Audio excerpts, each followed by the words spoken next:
Evet, bugün özel bir röportajla karşınızdayız. Her daim Yeni Yaşam'da pazar söyleşilerini interaktif hale dönüştürdük. Elbette ki dünya değişiyor, dönüşüyor, bir devir kapanıyor, bir devir yeniden açılıyor derken her yerde o devrin nasıl açılacağını, değişimin, dönüşümün nasıl olacağını hepimiz olduğumuz alanlarda bununla birlikte yaşıyor hale geliyoruz. Çünkü bu neden? PKK lideri Abdullah Öcalan'ın beklenen çağrısı bundan 3 gün önce geldi ve tarihi bir döneme, tarihi bir yenilenmeye, tarihi bir değişim dönüşümün çağrısıydı. Bir toplumun, bir halkın, halkların bir arada özgürce yaşayabileceği yeni bir demokratik modeli, yeni bir demokratik ulus perspektifini aslında dünyaya 10 maddelik neredeyse çağrısıyla birlikte bütün dünyanın gözü kulağı olan ve toplumuna da aynı zamanda bir yeni sürecin başlaması için atılan adımın mihenk taşıydı ve aslında hemen çağrının akabinde de birçok yerden açıklamalarla birlikte PKK'nın silah bırakması, ateşkes ilanıyla bugün aslında sabah saatlerinde PKK ateşkes kararı aldığını söyledi. Peki bundan sonra ne olacak? Bu ateşkes kararının gerekliliklerinin yerine getirilmesini, hukuki ve güvenlik olarak uygulanması gerekliliğini ve aynı zamanda elbette ki PKK lideri Abdullah Öcalan'ın da bu kongrede olması ve bu şartların koşullarında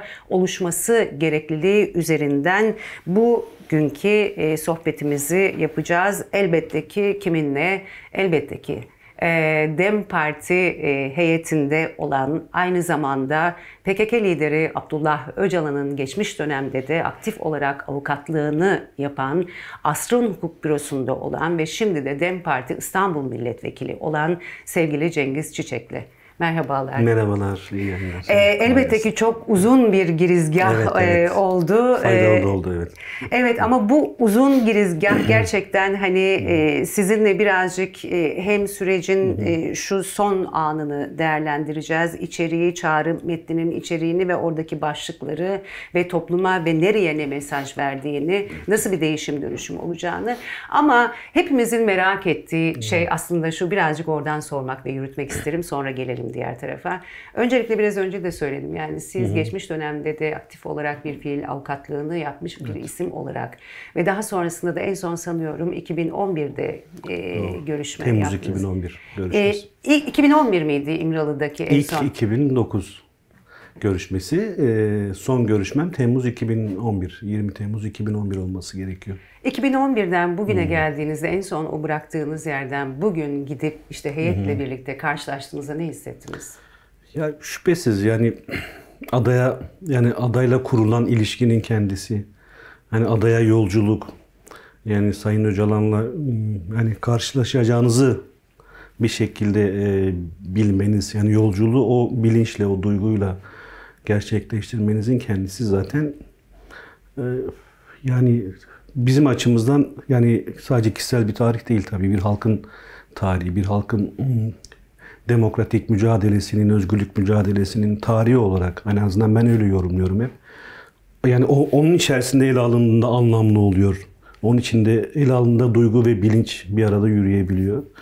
Hatta bence o şekilde ele alındığında Sayın Öcalan gerçekliği tüm çıplaklığıyla, nesneliğiyle orta yerde gerçekten tarifini buluyor diyebilirim. Yani Karşılaşma anınız nasıl oldu adaya şöyle tabii 14 yıl sonraki buluşma ister istemez hani birçok soru işareti, merak, durumu nasıl, sağlığı nasıl, fiziği nasıl? Nasıl gördünüz? Ya her şeyden önce şunu söyleyeyim. Yani ben 32-33 yaşında en son gördüm. Şimdi 47 yaşındayım. Sayın Öcalan 62-63 yaşındaydı. Şu anda 76 yaşında. Bir 14 yıllık şey. Haliyle tabii ki her birimizde olan fiziksel değişimler kendisine de gözlemlediğimiz bir şey. Ama ilk tokalaşma anı, ilk buluşma anı hemen kendisinde şunu, hani karşımızda son derece zinde, genç kalmış. Hani belki bedende yaşa bağlı olarak değişimler var ama ilk konuşma hali, yani ilk sesini duyma halinde, ilk tokalaşma anında, ilk tanışma anında, karşılaşma anında son derece genç, zihinsel olarak akışkan, canlı bir insanla karşılaşıyorsunuz. Hatta kendi kendime hiç değişmemişim. Ya, O öyle yönüyle mi? hiç değişmemiş tabii. Yani Değişmemiş hala, dediğiniz zihinsel tabii, olarak baktığınızda. çok son derece zinde, akışkan, gerçekten güçlü bir Öcalan gerçekliğiyle karşılaşıyorsunuz. O anlamda da gerçekten bir kez daha ada koşullarının kendisinde. Çünkü biz avukatlar olarak adayı da tabii tarihini de çok araştırdık. Yılmaz Güney'den Adnan Menderes'e kadar. Kendi tanıklıklarımız var. Yani adanın bir bütün olarak o izolasyon koşullarının kendisi, işte denizin ortasında olması, yalıtık olması. Hani sadece adanın içerisinde hapishane değil. Adanın bir bütün kendisi zaten yalıtık olduğu için yani o koşullarda bu kadar zinde kalmak, o koşullarda bu kadar gerçekten zihin sağlığını korumanın kendisi bile bence son derece demokratik, devrimci bir duruşun, direnişin, yani bilinçli bir direnişin. Yani onun bilincini, onun aslında hedefini de gören bir şey, karşı karşıya geliş bence. O önemli yani benim açımdan. Çünkü kapatılan her insan, izolasyona alınan her insan ister istemez bedensel ve ruhen, aslında izolasyonun mantığı da onu görüyorsunuz. Ruhen çökertmek. Tabii ruhen çökertmek ama Sayın Öcalan hani hep şunu söylüyordu. Bugün tekrardan aslında karşılaştığımız yalan gerçek o. Ben burada her gün kendimde devrim yapıyorum. Ben burada her gün bir şeyleri aşıyorum. Nefes nefese bir mücadele içerisindeyim. Anlık bir mücadele içerisindeyim. Bence bu zihinsel zindeliğini, düşünsel zindeliğini, akışkanlığını gerçekten böyle sağladı. Aynı zamanda disiplinli. Son derece disiplinli, evet. Yani ya şunu söylemek mümkün tabii. Hani biz çok nasıl birçok şeyi merak ediyorsunuz, kendisine dair birçok şeyi sormak istiyorsunuz. Ama işte her zaman olduğu gibi işte biz geçmişte sağlığını sorardık. Hiç unutmuyorum, bir avukat görüşünde sağlığını sorduğumda kendisine gözlerini kapatıp şöyle cevap vermişti. Rafine olmuş fabrika gibiyim, akıtacak yer arıyorum. Yani bütün üretimimi, bütün birikimlerimi topluma, halkıma, topluma ulaştırmak zorundayım. Yani işte rafine olmuş fabrika mottosu bu. Yani üretim içindeyim. Bu üretimimi sonuçta toplumun sağlığı, toplumun demokratik geleceği için burada kafa yoruyorum. Üretmeye çalışıyorum, üretiyorum ama bunu akıtacak kanallarım çok zayıf. Sadece hani avukatlar üzerinden bu kanalın kendisini zaten hani yetmediğini ifade ediyordu. Bu haliyle yani politik ve toplumsal sağlığı bozan bir şey bizim açımızdan. Oradan baktığınızda işte hani toplumun sağlığıyla, toplumun politik sağlığıyla, kendi sağlığını iç içe gören, aslında toplumun sağlığına dönük bir çalışmadan kaynaklı kendi sağlığını koruyan, kendi zindeliğini koruma sözü vermiş bir gerçeklik var karşımızda. Müthiş bir irade ve dirayet, güç değil mi? Ya şüphesiz yani ben hep şuna inandığım birey olarak liderlikler, önderlikler böyle çıkıyor zaten. Yani hiçbir sonuç, hiçbir tarihsel toplam, gelişme kendi içinde tesadüf değil. Emek, yoğunlaşma düzeyi, insanın kendisini bedene alış biçiminin bile bence, mesela kendisi de onu hep söyledi. Yani benim için fizik, ruhi ve zihinsel formasyonla şekillenen bir şeydir. Yani günlük ruhi ve zihinsel beslenmenizi yapmadığınız sürece, kendinizi burada genç kılmadığınız sürece hem bedensel olarak hem de toplumsal olarak sağlığınız bozuluyor. Ve her gün, her an benim için yani ruhen ve zihinsel olarak bir mücadele anı. Yani kendimi sürekli buradan, hani bedenimi de, fiziğimi de buradan korumaya çalışıyorum diyor. Bu bence çok önemli bir şeydi. Çok önemli ve burada gerçekten çağrının içeriğine geleceğiz birazdan ki hani bu bir üretimi yansıtacak bir fabrika tarifi yaptınız ya, hani o üretimin aslında bir tarafıyla yansıması olarak çağrı metnine baktığımızda çok güçlü bir metin, çok üzerine yoğunlaşılmış, düşünülmüş. Oraya geleceğim ama ondan öncesinde de hani hepimizin, dünya kamuoyunun, toplumun gördüğü bir kare fotoğraf var. Ve o kare fotoğrafa gelene kadar da aslında bir heyetle birlikte o açıklamanın yapıldığı salona gelene kadar neler yaşandı? İlk başta hani direkt salona mı geçtiniz? Bir arada nasıl vakit geçirdiniz? Bir arada aslında o çağrı karesine gelinene kadar nasıl sohbetler oldu aslında? Ya şöyle, aslında daha önceki gidişlerimizde de avukat gidişlerinde benzer bir gidişti. Yani kendisiyle görüşme salonuna geçmeden önce bir süre bekliyoruz doğal olarak. Kendisinin gelmesini bekliyoruz. Yani heyet olarak bir 15-20 dakika, yarım saat bekledik kendisini. Ondan sonra bir odada buluştuk kendisiyle. Yani kendisi mi karşıladı tabii sizi? kendisi yani bizi ayakta hemen kapının önünde karşıladı. Ve ben özellikle yani Sayın Ahmet Türk'le karşılaşması benim açımdan çok daha Nasıldı? Yani işte yani Kürt tarihi, yani modern zamanların Kürt tarihi açısından yani Sayın Öcalan ve Ahmet Türk'ün karşılaşması aslında bir tarihsel özet bence. Bir bellek de. Bir bellek, yani bizim gibi daha yaş olarak genç olanlar diyorum. Bizim için aynı zamanda hani iki tarihin, iki hafızanın, iki belleğin buluşması, yani hem Kürt tarihi açısından hem Türkiye'nin demokrasi tarihi açısından hem halkların tarihi açısından son derece kıymetli, anlamlı ve benim açımdan etkileyici bir buluşmaydı. Karşılaşmaları tokalaşma mıydı yoksa bir temas oluyor mu? Tokalaşma, evet, tokalaşma oldu ve son derece karşılıklı gülerek, yani böyle o duyguyu da hissettiren bir buluşmaydı benim açımdan. Bizim açımızdan da hani dediğim gibi bir hani tarihsel bir buluşma. Yani kendisi de zaten bu tür buluşmalar hep o öneme atfediyor. Yani Kürt meselesinin demokratik çözümü, demokratik toplum inşası, siz de az önce bahsettiniz, yani bir demokratik ulus paradigması bağlamında bütün kuvvetlerin demokratik dönüşümü için, toplumun demokratik dönüşümü için bir zirve olarak zaten hep değerlendiriyor. Bütün buluşmalarına, bütün tartışmalarına hep böyle bir anlam biçiyor. O yönüyle de bence şeydi, yani bizim açımızdan çok, yani kişisel belleğimize de hayatımıza da bundan sonra unutamayacağımız bir buluşmaydı.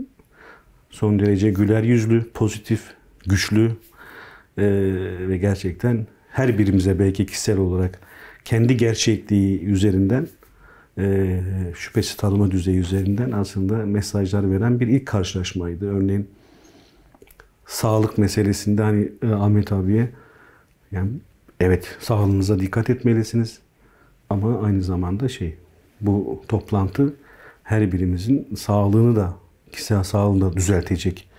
Yani sağlığımızı tekrardan yani bir şekilde düzeltecek enerjik, dinç, dinamik kılacak. Bir şey, yani bu herkesin sağlığına iyi gelecek bir zirve toplantı. Hani böyle görülmesi gerekiyor. Böyle ele alınması gerekiyor. Hani kişi ve toplumun, yani birey birey ve kolektif ilişkisi, kişi toplum ilişkisini de aslında birbirini böyle diyalektik olarak sentezleyen, ele alan bir şey. Aslında ele alış biçimi var, o anlamda tabii önemliydi. Sizinle karşılaşması, yani 2011'den sonra hani zaman geçiyor, süre geçiyor. Evet, İlk size hitabı ne oldu? Yani şöyle, ben daha önce gelmiştiniz. Evet dedim, geldim. Daha önce geldim 2009 ve 11 yıllar arasında. Evet. Yaşanmışsınız siz de dedi. Öyle mi? Evet. Dersim'in olduğumu bildiği için. İşte diğer arkadaşlar geldiğinde, tokalaştığımızda, işte Hamile Yıldırım arkadaşın kendisi Dersim'de olduğu için iki Dersimli'nin buluşmasına atfen, yani biz Seyit Rıza'yla karşılaşır gibisiniz dedi bana. Hamile Yıldırım öyle mi söyledi? Evet. Hamile Yıldırım'la karşılaşırken. Evet, yani Seyit Rıza'yla karşılaşır gibisiniz. Hemşerisiniz ama Dersimler duygusaldır dedi. Evet. Öyle hani bizim tokalaşma anımızda öyle bize atfen bu cümleleri duydum kendisinden. Siz hem PKK lideri Abdullah Öcalan kendisiyle birlikte Hamile Yıldırım, Veysel Aktaş, yani sekreteryasıyla da bir arada karşılaşıldı. Sonrasında salona mı geçildi? Evet, salonda buluştuk zaten kendisiyle. Yani görüşmenin yapıldığı salonda buluşuyoruz kendisiyle.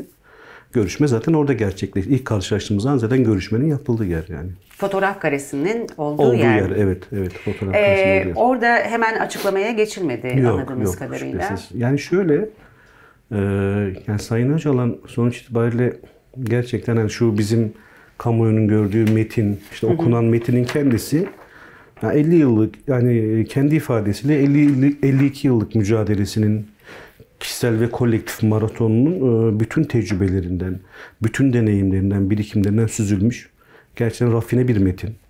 Bu anlamda bu metnin kendisini nasıl hani bir manifesto olarak, gerçekten çağın manifestosu olarak değerlendirmek de mümkün. En azından ben öyle görüyorum kendi adıma.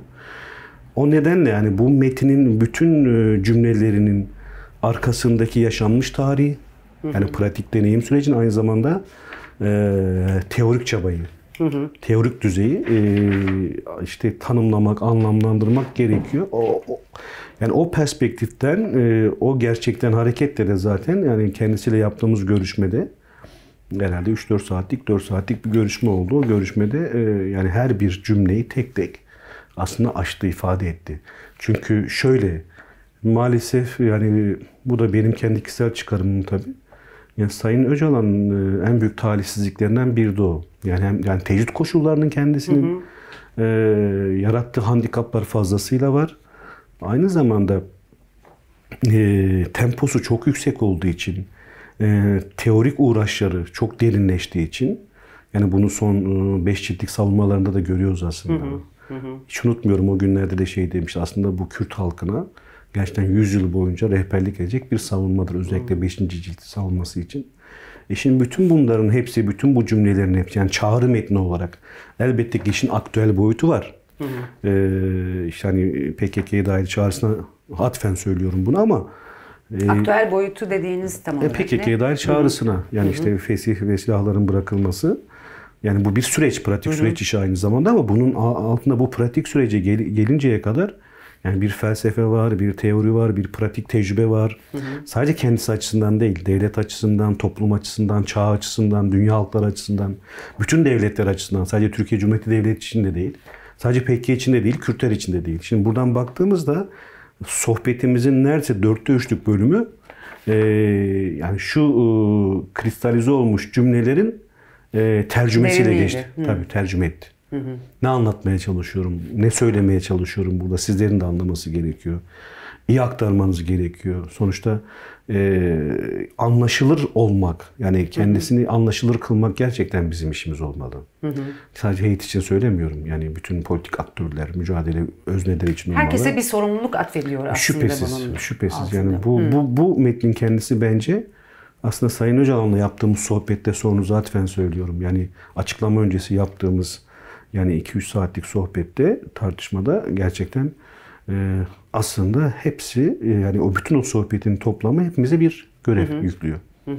Ve kendisi bu göreve herkesi davet ediyor zaten.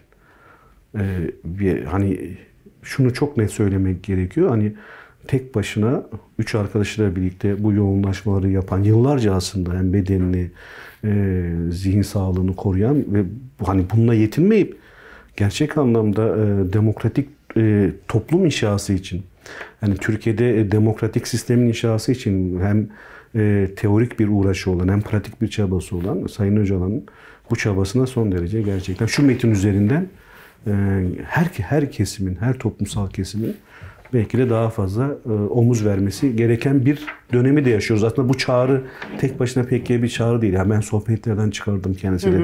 Yani sadece PKK'ye bir çağrı değil. Şimdi bu önemli bir boyut tabii. Yani 52 yıllık tarihin kendisini yani gelinen aşamada Sayın Öcalan başka bir döneme kapı aralamak istiyor. Artık herkesin şöyle düşünmesi gerekiyor bence. Yani bizim, yani Kürtlerin, aynı zamanda aslında Türkiye'deki halkların, Türk halkının, Orta Doğu halklarının Sayın Öcalan'ı ele alırken bence yani bir tarihçi, yani tarihe son derece hakim, halkların tarihine, bakın sadece Kürt tarihine, Kürdistan tarihine değil, halkların tarihine, yani Türk halkının tarihine, yani işte 1000 yıllık tarihin kendisine atıf yaparken sadece bugünkü güç dengeleri, politik, örgütsel güç dengeleri üzerinden, askeri, siyasi güç dengeleri üzerinden ortaya çıkan bir tarif ya da onun taktiksel yaklaşımı yok. Maalesef ve üzülerek söylüyorum ki yani aktüel politika, aktüel mücadele her taraftan insanları bir şekilde daraltabiliyor. Daha gündelik, daha dar hesapların düşünür hale getirebiliyor. Bu işte talihsizlik dediğim bu. Sayın Öcalan'ın en büyük gücü, en büyük katkısı bu zaten. Yani o hani gündelik mücadelenin, karşı karşıya gelişlerin daraltıcı ortamından herkesi kurtarmaya çalışıyor. Bakın sadece Kürt halkını değil, Kürtleri değil, devleti, Türk halkını, Türkiye halklarını, Alevileri, Sunnileri, Hristiyanları, herkesi. Yani düşünebiliyor musunuz? Mesela insanlar 1000 yıllık kardeşlik derken mesela Sayın Öcalan aslında burada da söylüyor. Yani birebir şu anda belki metinde bulamıyorum ama yani hatta şunu aynen şöyle söyleyeyim. Kürt-Türk ilişkileri 1000 yılı aşan tarihler boyunca 3. maddeden bahsediyorum. Türkler ve Kürtler varlıklarını sürdürmek ve hegemonik güçlere karşı ayakta kalmak için.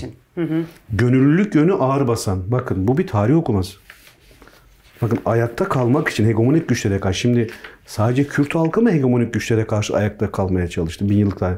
Türk halkı, Türkmenler, onun deyimle Kürtmançlar, Türkmançlar, yani emekçi, yoksul halklar, kapitalist modernitenin, son 200 yıllık özellikle kapitalist modernitenin bütün hegemonya savaşlarına karşı, bütün tuzaklarına, komplolarına karşı ayakta kalmaya çalıştılar.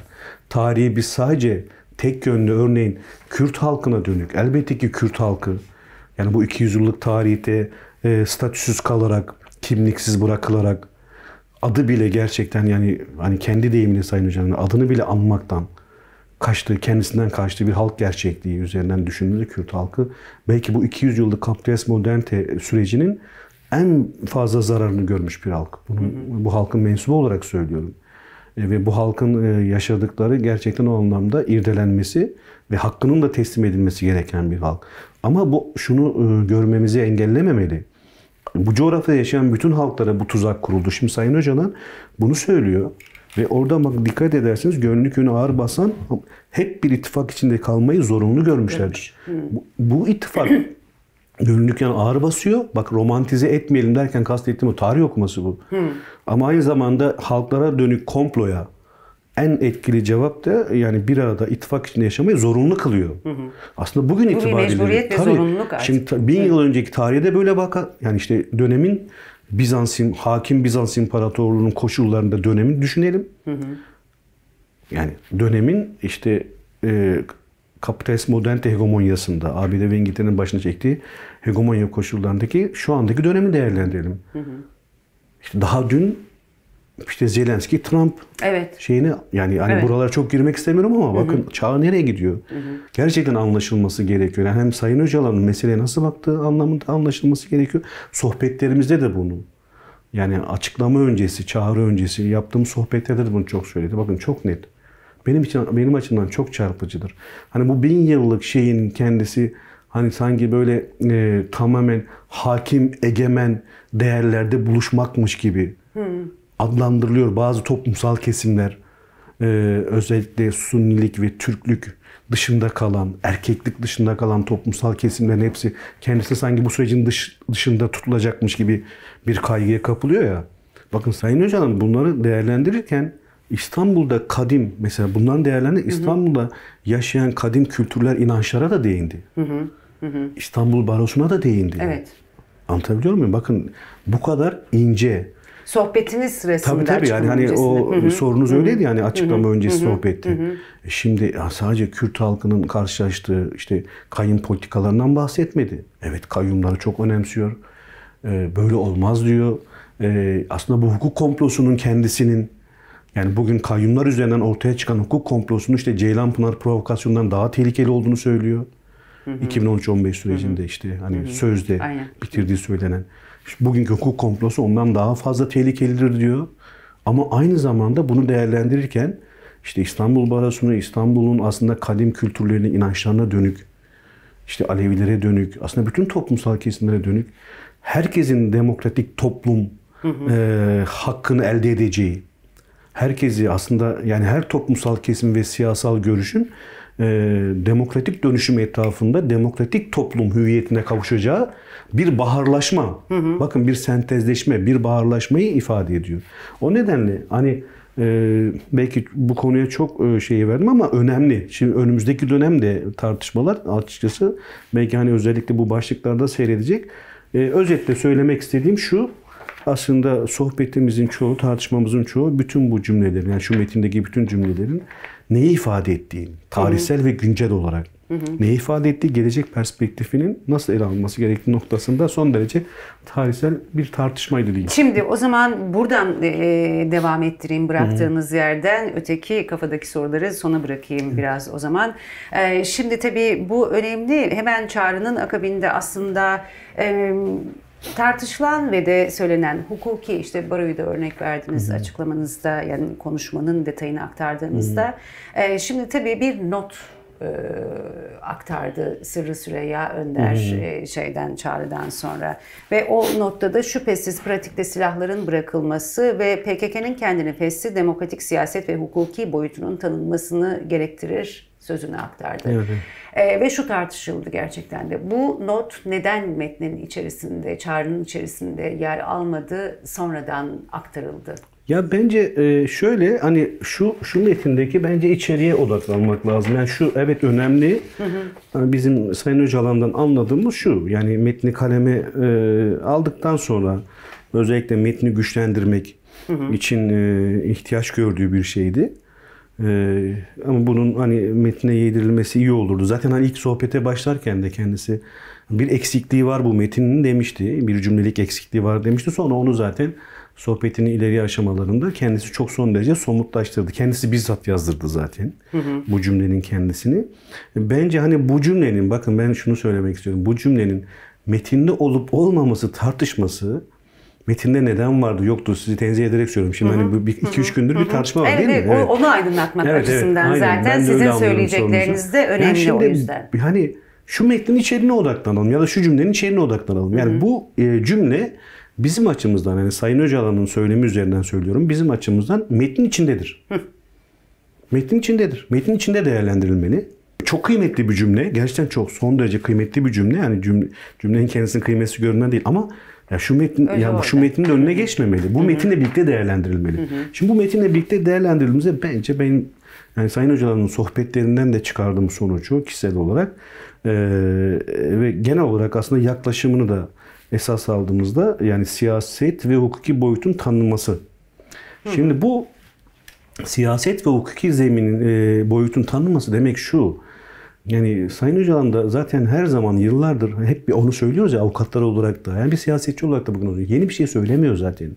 Önceden söylediğini şimdi söylüyor. Siyaset geliştirilmesi. Mehmet Ali Birant'ı da saygıyla andı. Tekrar gerçekten katkıları oldu dedi. Hani yine oraya getireceğim için aklıma geldi. Ne dedi o sürece dair? Yani demokrat, cesur bir gazeteciydi dedi. Evet, yani kendisi andı. Bence yani Ahmet abinin varlığı bu anlamda önemliydi. Çünkü hani 93 ateşkesini o süreci hani birlikte yürüttükleri için doğal olarak Sayın Özal'ın kendisine, Sayın Mehmet Ali Birant'ın kendisine sohbetimiz esnasında son derece atıflar yaptı, anlam biçti. Hatta bu yani bizim bu demokratik çözüm, barış arayışımızın ilk şehididir dedi Özal, Sayın Özal. Yani onun açtığı kapı önemliydi. Biz ondan sonra barışa, demokratikleşmeye daha fazla şans verdik. 32 yıl boyunca, işte 93'ten bugüne ele aldığımızda 32 yıl boyunca zaten yani Özal'ın açtığı o şeyi biz gerçekten hala değerlendirmeye çalışıyoruz. Hayıflandığımız şu, 32 yıl neden heba edildi? O anlamda da Sayın Mehmet Ali Birant gibi biz de rahmetli anlıyoruz. Anısının önünde de saygıyla eğiliyoruz. Gerçekten cesur ve demokrat gazetecilere ihtiyaç olduğunu söyledi. Şimdi oradan hareketle işte o gün de ben bunları söylüyordum dedi. Yani bizim için Kürt meselesi ya da Kürt meselesinin savaş ve silahlı mücadele aralığında seyretmesinin en temel nedeni şu. Hani Kürt'ün varlık ve kimlik hakkının tanınmaması, inkar edilmesi, sözün ve siyasetin kapısının kapanması. Bakın Sayın Özal'ı anarken, yani bu bizim zirvemizin de bu sürecin de ilk şeyidir derken, yani saygıyla anarken şunu söyledi. Yani o kapı biraz aralandığında zaten biz böyle baktığımız için o kapıyı ardına kadar açmaya çalışıyoruz. Yani savaş meselesine, çatışma meselesine, silah meselesine böyle bakılması gerekiyor diyor. Sözün ve siyasetin önü açılacak. Bakın orada, bakın tarihsel olarak baktığımızda son derece ilkeli, tutarlı bir akıl var, bir metin var, duruş var yani. Şimdi bunun kıymeti neden bilinmez? Sayın Öcalan'ın açtığı bu tarihsel tartışmalara ve gerçekten hepimizi böyle yani aşmaya zorlayan bu eşiği şöyle değerlendiremeyiz yani tek başına işte PKK'nın silah bırakması, ondan sonra kendisinin feshiyle tek başına bununla olabilecek bir şey değil. Bakın bugün PKK'nın yaptığı açıklama da o. Yeni bir çağ, yeni bir süreç açılıyor. Yani bir son değil, bir başlangıçtır. Değil mi? Evet. Şimdi bu siyasetin kapısının açılması, hukuki zeminin kapısının açılması. Aynı zamanda ateşkes kararı alırken aynı zamanda Kongresi'nin toplama kararı aldığı yerde de hukuki sürecin işletilmesi diye de bir durum söz konusu değil kesinlikle. mi? O bu nasıl işletilecek o zaman? Yani hukukun işletilmesinin ilk adımı ne olmalı sizce burada? Şimdi bir örgütten, bir partiden kendisini feshetmesini istiyorsanız değil mi? Yani böyle bir beklentiniz varsa Sayın Öcalan'ın bu çağrısına uyacağını söyledi zaten. Bu konuda Sayın Öcalan'ın da hiçbir şüphesi yoktu zaten. Yani kendisine gelen cevapları beklemeden bile ben PKK'nın buna uyacağını söylemiştim. Yetkililere denildi bize yani. Bu konuda hiçbir tereddütüm yok. Yani ben bu örgütü, bu partiyi tanıyorum dedi. Hiç tereddütü yoktu. Şimdi zaten onu haklı çıkaran bir açıklamayı bu sabah saatlerinde her birimiz okuduk. PKK açıklama yaptı. Uyuyacağım dedi. Ateşkes ilan etti. Ama kongreyi güvenli bir ortamda toplamam gerekiyor. Çünkü her parti geleceğiyle ilgili bir karar verdiğinde değil mi? Kongresini toplamak zorunda. Ama şimdi burada iletişim olarak da PKK lideri Abdullah Öcalan'ın da hani fiziki ya da iletişim alanında açılması gerekiyor değerlendirmeleri de var. Tabii PKK'nın açıklamasında var ama eşyanın tabiatı gereği böyle. Şimdi siz bir tarih PKK lideri Abdullah Öcalan. PKK açıklama yapıyor. Benim önderim liderim diyor. Yani bir örgütün lideri.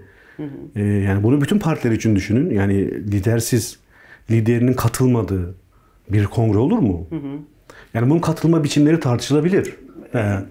Yani onu tartışmıyorum. Yani hani görüntü mevzuatta tabii, yok derken aslında tabii. bir tarafıyla da hani görüntülü, sesli ya da... Ama mevzuat İmralı'da hiç yoktu zaten. O da ayrı. Yani Evet. Yani o zaten yani politik tercihiniz, siyasal tercihlerinize göre onu uyarlarsınız. Zaten hani bütün yasa dediğiniz oluşumun yani yasa yapım sürecinin hepsi siyasal tercihlerle şekillenir yani.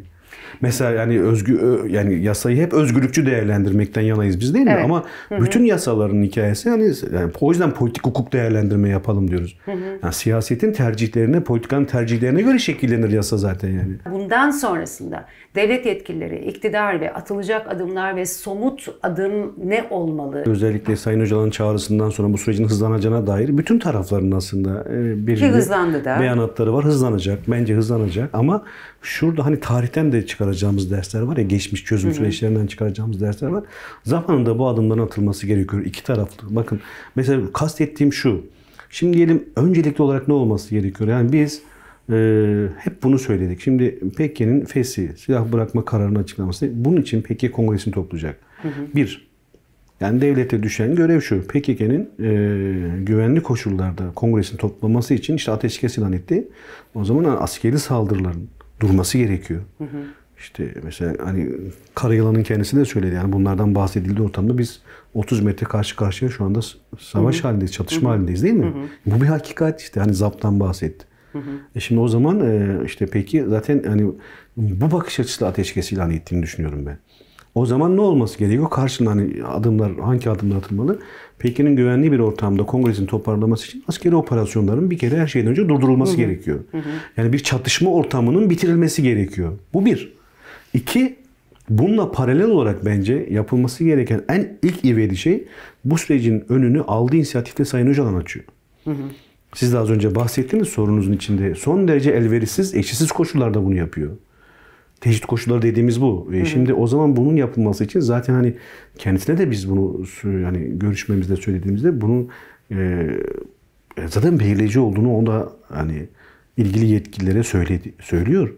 Bizlere söylüyor. Şimdi yani ben hatırlıyorum geçmişte Oslo sürecinde şöyle tariflemişti kendi durumunu. Şimdi herkes benden rol almamı istiyor ama atmışsınız beni boş bir havuza, su yok. Apo yüz diyorsunuz. Su olmadan ben nasıl yüzeyim? İşte sizin bahsettiğiniz hukuki atılması gereken hukuki adımlar nedir? İşte havuzun doldurulması. Evet. Sayın Öcalan'ın gerçekten rolünü oynayabilen koşulların yani fiziki özgürlük koşullarının serbest çalışma koşullarının sağlanması gerekiyor ve gerçekten sürecin ilerlemesi için ihtiyacı duyulan her aktörle, her çevreyle görüşebilmesinin zemin oluşması gerekiyor. Mesela PKK kongreyi toplayacaksa onun liderinin bir şekilde kongre sürecine dahil edilmesi. Bir biçimle, bir formla ben bunu tartışmıyorum. Benim yani zaten hani ne dersem ilgili aktörlerin vereceği karar.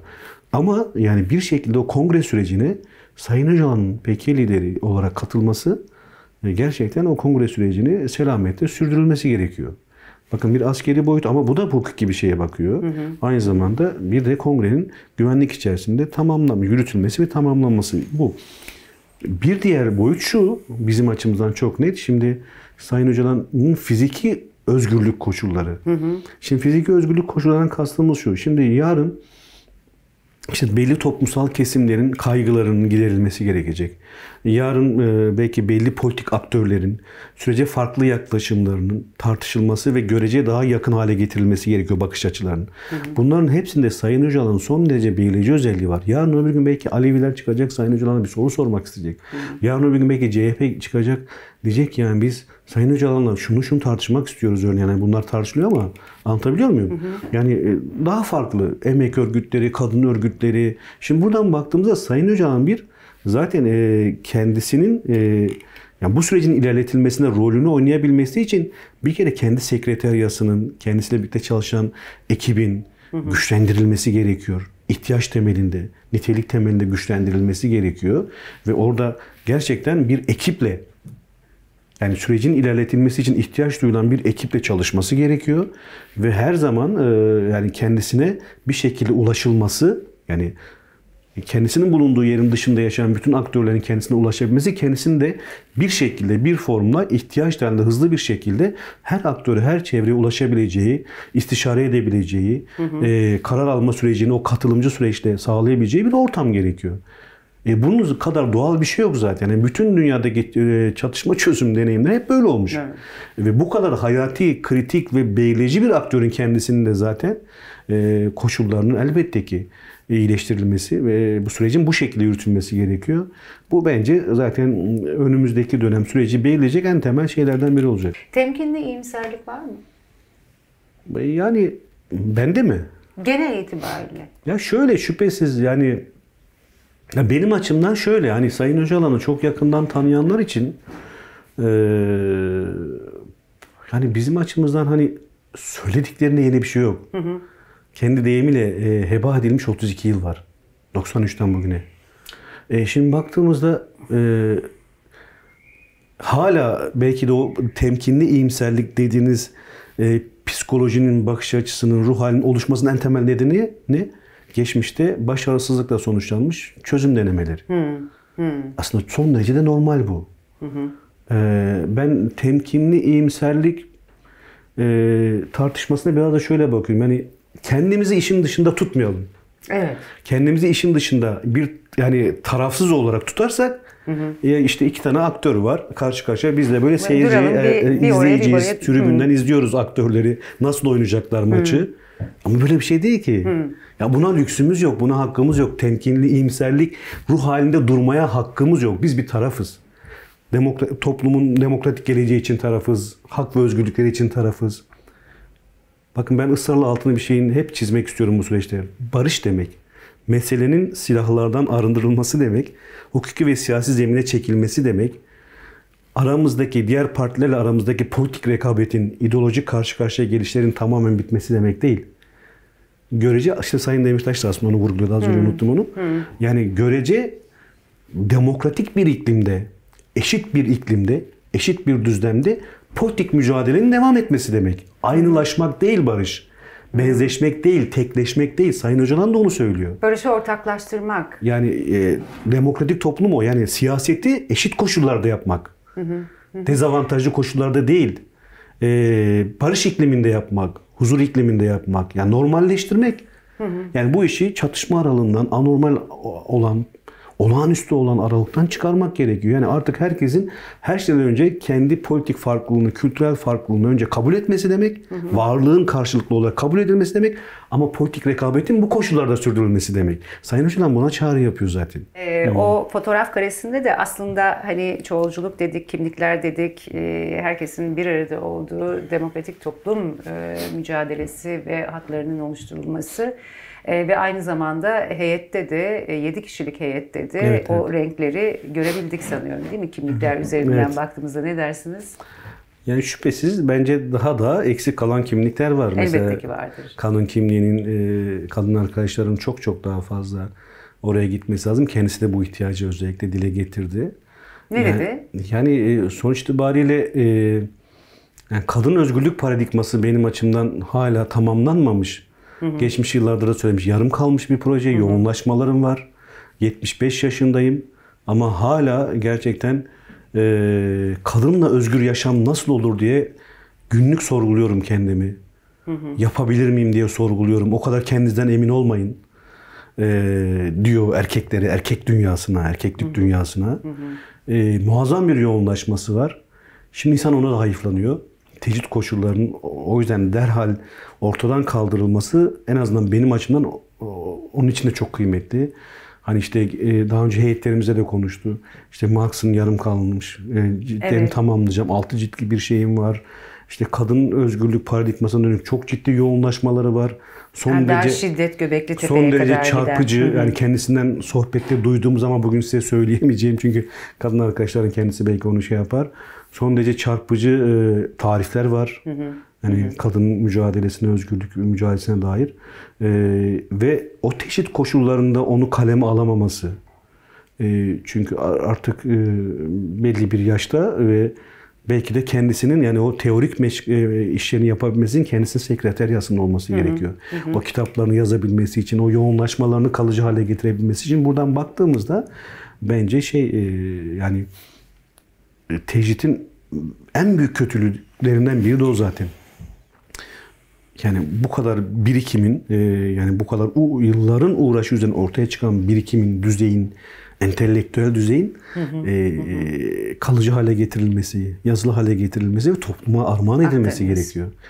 O yüzden bütün aydınlara, bu konuda gerçekten entelektüel faaliyet yürüten, dünyada sadece Türkiye'de değil, Orta Doğu'da ve dünyada bütün aydınların, bütün yazarların, gerçekten bütün düşünürlerin Sayın Öcalan'ın bu tarihsel katkısının sağlanması için çaba göstermesi gerekiyor. Bakın bu düşün dünyasına, teorik dünyaya, sosyalizm dünyasına, kadın özgürlük dünyasına, aslında bütün toplumsal hareketlere son derece ben inanıyorum.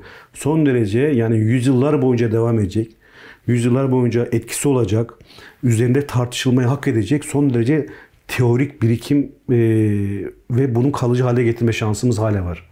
Diğer tutsaklar Hamile Yıldırım, Merhale Veysi Aktaş ve onlar da yanındaydı ve onlarla karşılaşmanız ya da onların herhangi sürece dair ya da bir değerlendirmesi, bir sohbetiniz? Yani şöyle zaten Sayın Öcalan'ın kendileriyle kurduğu ilişki yani bizim gözlemlediğimiz ilişki hep yani bütün kararları, bütün tartışmaları kolektifleştiriyorlar, ortaklaştırıyorlar. Aslında işte 4 kişilik grup kendi içinde yani Sayın Öcalan'ın açtığı tartışma başlıklarına ya da sürdürmek istediği pratik sürece dair bütün arkadaşlarının son derece açık, şeffaf, kendisiyle düşüncelerini, kaygılarını paylaştığını görüyoruz. Önerilerini paylaştığını görüyoruz. Ve Sayın Öcalan'ın da zaten bu son sohbette yani arkadaşların özellikle bu sohbette o tartışmada olması gerektiğini söylerken bu bakış açısıyla söyledi. Yani biz birlikte tartışıyoruz. Birçok şeyi birlikte ele alıyoruz. Birlikte karar alıyoruz. O yüzden bu heyetle yapacağımız yani bizimle yapacakları tartışmada mutlaka 3 arkadaşın da olması gerekiyor. Onun aslında kolektif liderliğinin de bir göstergesi. Yani o kolektif kültürünün de bir göstergesi. O yüzden o konuda çok hassas. Yani arkadaşlarım mutlaka bu tartışma sürecinde olmalı. Hatta yetmez. Yani yanıma başka arkadaşlar da gelmeli. Tartışmalıyım. Kadın arkadaşların mutlaka olması gerekiyor. Bu tartışma süreçlerinde olması gerekiyor. Çünkü kadın özgürlük çizgisini son derece önemsiyor. Onun bakış açısını katacağı, o erkeklik dünyasına yeni mücadele sürecine katacağı anlamın, çizginin de çok son derece farkında olarak, onu çok önemseyerek, farkında olarak belki oldu, haksızlık oldu ama yani son derece önemseyerek aslında o heyeti de nitelik olarak, sayısı olarak büyütmek ve genişletmek istiyor. Yani biz ona gerçekten şahitlik ettik. Onu gönül rahatlığıyla söyleyebilirim. Yani o tartışmaların kendisinde elbette ki her birimizin insan olmasından kaynaklı farklı düşünceleri, farklı yaklaşımları olabilir. Ama bu yani kendi içindeki farklı okumalar, farklı kaygıların kendisi kolektif iş yapma, işi yürütme noktasında engel değil. Zaten bu işin bence de en azından benim açımdan en güçlü, yani tamamına erdirileceğine dair en umut var kalan şeylerden biri o. Yani gerçekten oradaki ilişkinin kendisinin toplumda hayatta zirveleşmesi gerekiyor. Evet. Yani farklılıklarıyla mesela Sayın Öcalan'ın hiçbir arkadaşına şöyle yaklaşırken görmedik yanındaki. Yani benim gibi niye? Hayır, o da benim bu konuda benden farklı düşünüyor. Söylüyor onu. Mesela bizimle konuşuyor. Benden farklı düşünüyor. Ama sonuç itibariyle sürecin ortak yürütülmesinde farklı düşünce engel olmuyor. Mesele bu. Yani o ortak çıkarlar etrafında, ortak ilkeler, ortak paylar etrafında buluşan son derece gerçekten olgun, kapsayıcı, nasıl denir, bilge. Yani böyle o tarihin mücadele imbiğinden böyle süzülmüş bir steril hal görüyorsunuz. O çok önemli. İşte o yani arkadaşlarıyla kurduğu ilişkinin bütün demokratik özellikleri, ilkeleri, yaklaşımların kendisinin aslında böyle hani o an onu düşünüyorsunuz. Yani bütün toplumsal ilişkilerimizde olduğunu düşündüğünüzde işte demokratik toplum oluyor. Şu metinde oluyor. Demokratik toplum. Herkesin kendi fikriyle, düşüncesiyle, farklılığıyla gerçekten mücadele yürüttüğü ama toplumun toplum olmaktan kaynaklı ortak çıkarları söz konusu olduğunda herkesin karşılıklı taviz verdiği. İklim bu. Dünya içinde, Orta Doğu içinde, Türkiye içinde savunduğu, hayata geçirmek istediği iklim bu. Bu kime kaybettirecek? Ben soruyorum. Kürt halkına kazandıracak, Türk halkına kazandıracak, Orta Doğu halklarına herkese kazandıracak. O yüzden herkesin bu anlamda da katkı sunması gerekiyor bence bu süreçte. Sorumluluk alması lazım. Kesinlikle, Sorumluluğunu kesinlikle. yerine getirip temkinli iyimserlik dönemi değil. Evet. Peki.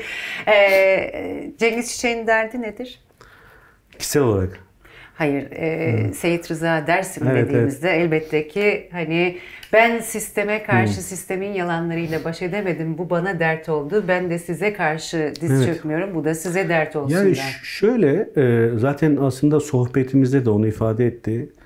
Hatta yani bana da dönerek ifadesi oldu. Yani bugüne kadar yürütülen yani toplumun özgürlüğü için, demokrasi için bütün yürütülen mücadelelerde ben bunu sol içinde diyorum, dinler içinde diyorum, uluslar içinde söylüyorum diyor ama Türkiye'de işte sosyalist hareketler, işte Kürt halkının kendi yüzyıllık mücadelesi üzerinden şunu söyledi. İşte en iddialı sözler, en vurucu sözler idam sehpalarında son nefesini verirken söyledi. İşte döndü.